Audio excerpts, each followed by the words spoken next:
Γεια παιδιά, και σήμερα θα συγγραφήσουμε το F και θα κάνουμε το logo του Facebook. Ένα λεπτάκι να το βάψω μπλε για να σας δείξω πώς θα γίνει. Έχει γίνει μπλε και τώρα πρέπει να περιμένουμε να στεγνώσει. Θα τα πούμε μετά από κάνα μισάωρο. Bye για τώρα. Θα κάνω το F από το Facebook. Ένα λεπτάκι να το σχεδιάσω.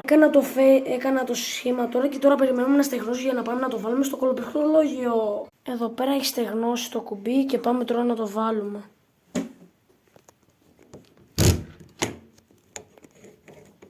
Ελάτε.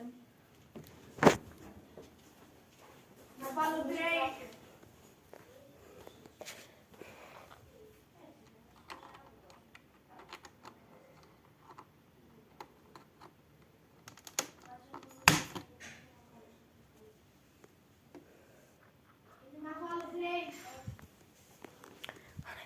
Εδώ πέρα το βάλαμε, ναι, θα το κάνω λίγο εδώ πέρα τη λεπτομέρεια όπως μπορείτε να δείτε για να φαίνεται και ωραίο. Και ναι παιδιά, αυτό ήταν το βίντεο, γράψτε σε ποιο να κάνω το επόμενο και τι logo να κάνω και σε ποιο γράμμα να κάνω, και αυτό ήταν το βίντεο, bye!